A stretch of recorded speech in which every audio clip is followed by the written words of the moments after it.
नमस्कार दोस्तों, आज मैं आपको ज्येष्ठ महात्म के 21वें अध्याय की कथा सुनाने जा रही हूँ। प्रेम से बोले विष्णु भगवान की जय हो, ज्येष्ठ मास की जय हो। दत्तात्रेय जी कहने लगे कि हे राजन सुनिए, मैं विधि पूर्वक एकादशी व्रत को कहता हूँ। हे नृप, दशमी के दिन प्रातः काल उठकर शौच विधि कर लें। काष्ठ के दातुन को त्याग कर पके हुए पत्तों से दांतों को शुद्ध करें। महानदी में मंत्र पाठ पूर्वक पंचगव्य से स्नान करें। संध्या आदि कर्म करके शुद्ध वस्त्र पहनकर घर को जाएं। गूलर के पात्र में उत्तर मुख होकर जल को भरें और देश काल का उच्चारण कर ब्राह्मणों को प्रणाम कर कहें कि हे देवेश, आज मैं भक्ति पूर्वक आपका व्रत करूंगा। हे राजन, दशमी के दिन दूसरे के घर का अन्न 2 बार भोजन, मांस, छौर तथा शरीर में तेल लगाना त्याग दें। हे राजन, हविष्यान के अतिरिक्त और सभी पदार्थ न खाने योग्य कहे गए हैं, अतः दशमी के दिन प्रयत्न से थोड़ा सा हविष्यान ही का भोजन करें। रात्रि में कथा श्रवण द्वारा जागरण करें। इसके पश्चात सूर्योदय होने पर निर्मल जल में स्नान करें। पूजा गृह में आकर संध्या आदि नित्य कर्म को करें। एकादशी के दिन चित्त में किसी प्रकार का विकार उत्पन्न न होना चाहिए तथा प्राकृत विषयों में मन को न लगावें और सहस्त्र नाम का पाठ करके तुलसी दल से विष्णु भगवान का पूजन करें तथा पुरुष सूक्त और पौमान मंत्रों से जनार्दन भगवान का अभिषेक करें। औषधि, मिथ्या भाषण, शयन, स्त्री के साथ वार्तालाप, क्रोध, कटु वचन, आलाप, काष्ठ के दातुन से दांतों का मर्दन, एकादशी व्रत के फल को चाहने वाला इन सब कर्मों को न करें और प्रत्येक प्रहर विष्णु भगवान का पूजन करना चाहिए। इस तरह गाना बाजा बजाते हुए सारा दिन तथा रात व्यतीत कर देना चाहिए और उत्सव आदि मनाना चाहिए। दूसरे दिन प्रातः काल जितनी द्वादशी हो उस शेष द्वादशी में भक्ति युक्त चित्त से पारण करें।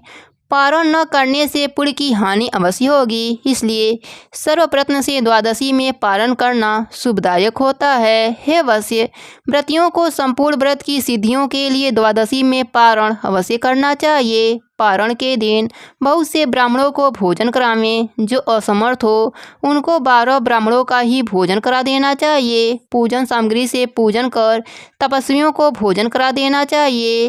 तृप्ति प्रश्न शर्करा युक्त पायस का भोजन करावें और श्रेष्ठ ब्राह्मणों को मौन पूर्वक भोजन कराकर स्वयं भोजन कर लेवें।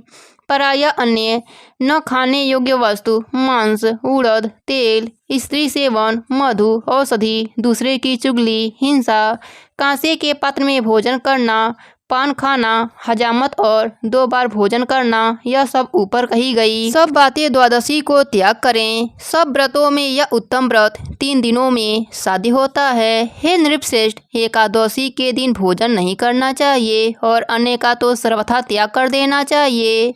एकादशी को अन्न खाने से नरक में जाता है। पदार्थ, जल, लवण, जहाँ अग्नि में प्रकोप जाते हैं वहाँ उसी को लवण कहते हैं। अन्य धान्य से सिद्ध जो अन्न है वह इसमें नहीं लिया है। जो मोहवश एकादशी के पारण समय पर्याप्त द्वादशी को धान्य का भोजन करते हैं 100 चंद्रायण व्रत करके पाप से मुक्त हो जाते हैं। हे राजन, जो तुमने पूछा उसका उत्तर मैंने तुमको दे दिया।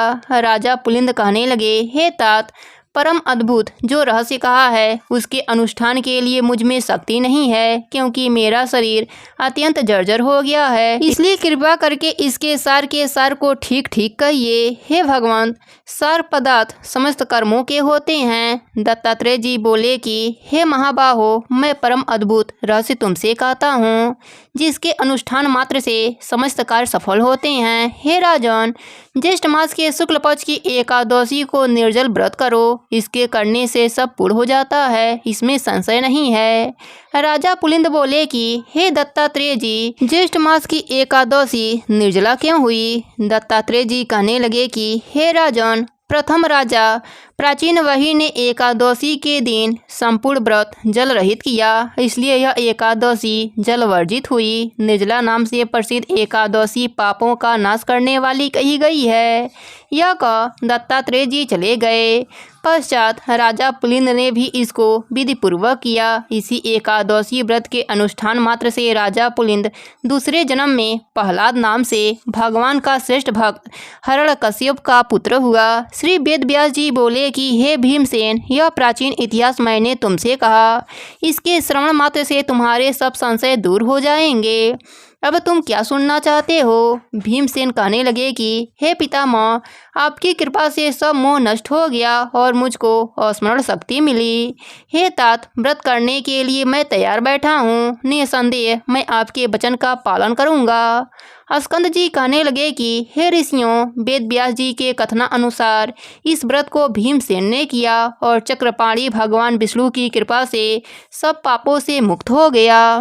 प्रेम से बोली ज्येष्ठ मास की जय हो, विष्णु भगवान की जय हो।